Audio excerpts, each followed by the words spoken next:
digital literacy. Digital literacy. Digital literate. Digital literacy. Literacy ang digital ay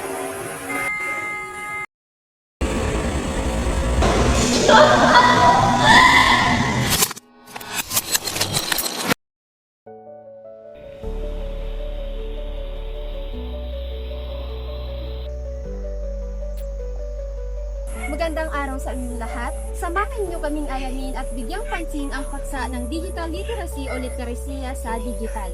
Hindi lang impormasyon ang ibabahagi namin, kundi isang panawagan para sa mas ligtas, mas matalino at mas makataong paggamit ng digital literacy o literasiya sa digital.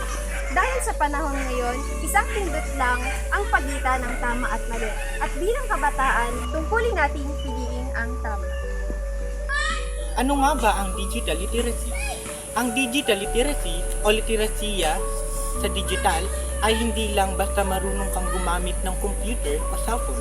Ito ay ang kakayahang mag-isip, mag-ingat, at magpakatao sa bawat galaw natin online. Hindi lang sapat na marunong kang mag-search. Kinakailangan rin na marunong kang rumispeto dahil ang tunay na may kasanayan sa digital na teknolohiya ay hindi lang dapat matalino, may malasakit din. Ngayon naman ay alamin natin kung ano nga ba ang kahalagaan ng digital literacy o literasiya sa digital. Dahil sa digital literacy, natututo tayong umiwas sa panlilinlang, magpakita ng respeto at maging ligtas online. Sa panahon ng fake news at cyberbullying, kailangan natin ng tamang balance. Ang digital world ay parang kalsada. Maraming daan, ngunit hindi lahat ligtas. Kung gusto mong makarating sa tama, piliin mo ang direksyong tama.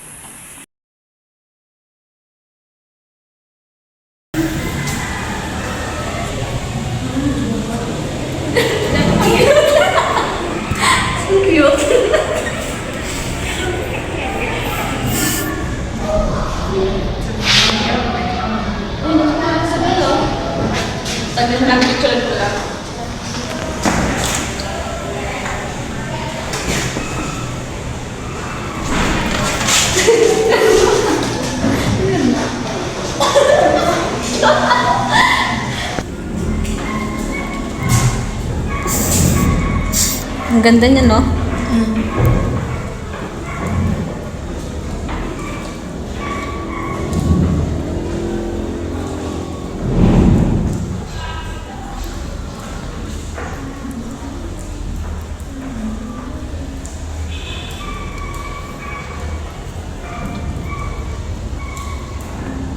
Nabitan. Pose.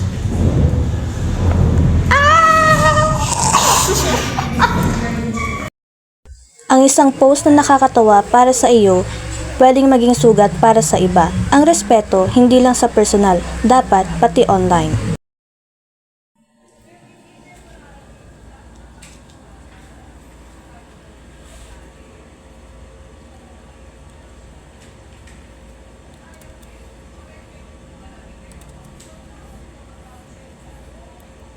Ikaw, tingnan mo nga itong nakuha kong information. Tingnan mo.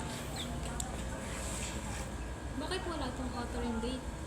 Kailangan pa ba yun? Oo. Saan ba ito kinuha? Kalimutan ko na kasi kung saan kong kinuhang set. Pwede ba yun? Okay na to?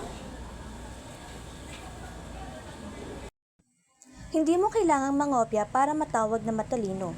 Ang tunay na galing may kasamang respeto sa gawa ng iba.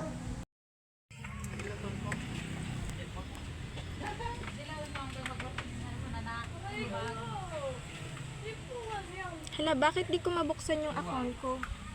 Baka mali lang yung tinype mo. Try mo ulit.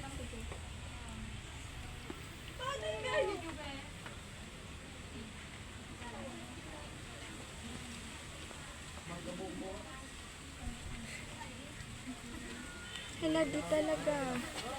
Bakit? Anong pinasword mo? Birthday ko.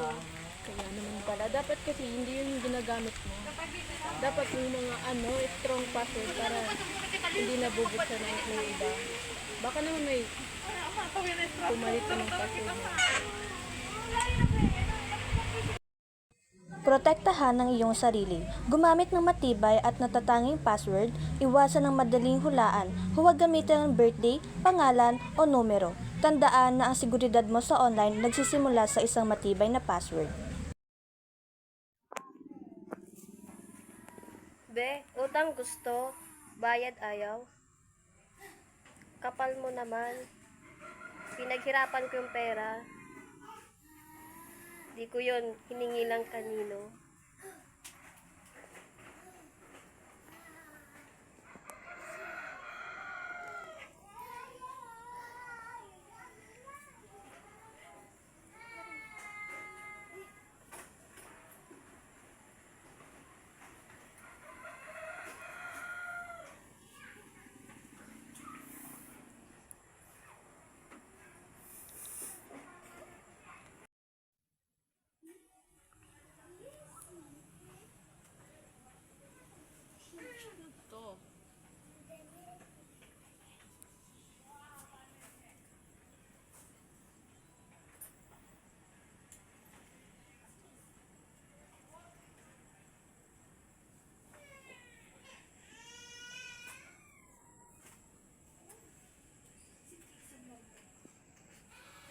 Para bang hindi babayaran, ha?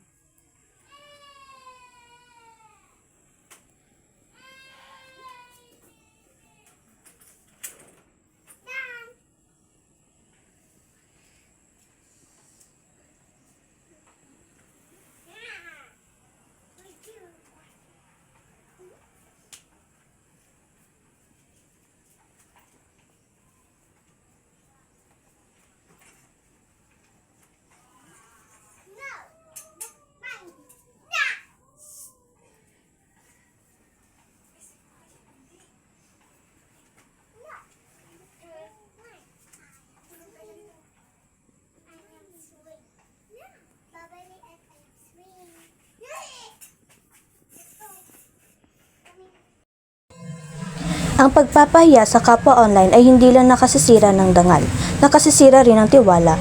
Kung may hindi pagkakaunawaan, piliin ang pribadong pag-uusap. Hindi lahat ng bagay kailangan ilantad sa publiko. May mga usaping mas nararapat sa tahimik na pag-uusap, hindi sa harap ng madla.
Walang masama sa pagbabahagi ng masasayang sandali, pero may hangganan ang dapat ipakita.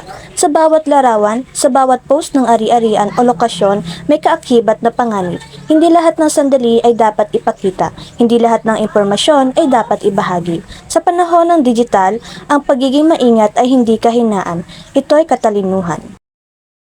Hindi lahat ng trending ay tama at hindi lahat ng viral ay totoo. Kaya kung nais mo maging isang digitally literate, tandaan ang mga simple ngunit makabuluhang mga gabay na ito. Una, bago pindutin ang isang link o post, isipin muna kung ligtas ba ito o makakatulong ba ito. Pangalawa, suriin ang impormasyon bago ibahagi. Huwag basta-basta. Siguraduhin totoo at mapagkakatiwalaan ang impormasyon. Pangatlo, gumamit ng matibay na password. Iwasan ang madaling hulaan. Protektahan ang iyong account at personal na impormasyon. Pang-apat, magbigay ng pagkilala sa pinanggalingan. Kung hindi sa inyo ang nilalaman, igalang ang may akda. Magbigay ng nararapat na credit. Pang-lima, iwasan ang labis na pagbabahagi. Hindi lahat ng bagay ay kailangang i-post. Ingatan ang iyong sarili. Anumang oras, saan mang sitwasyon o lugar. Panghuli, gamitin ang internet para sa kabutihan. Maging boses ng respeto, hindi ng paninira. Magpalaganap ng kaalaman, hindi ng takot at sakiman. Ang digital literacy ay hindi lamang sukatan ng talino sa paggamit ng teknolohiya. Ito ay salamin rin ng ating pagkatao. Sa bawat post na ating ibinabahagi, may taong naaapektuhan at may responsibilidad itong kaakibat. Hindi sapat na ang pagiging aktibo natin online. Kailangan din nating maging mapanuri, may malasakit at may panindigan. Piliin mong maging matalino sa pagdidesisyon, mapanagot sa ating mga kilos, at higit sa lahat, maging mabuting halimbawa sa digital na mundo. Dahil sa huli, ang tunay na literasiyang digital ay hindi lang tungkol sa kung paano gamitin ang teknolohiya, kundi kung paano ito gamitin ng may dangal, may respeto At may puso.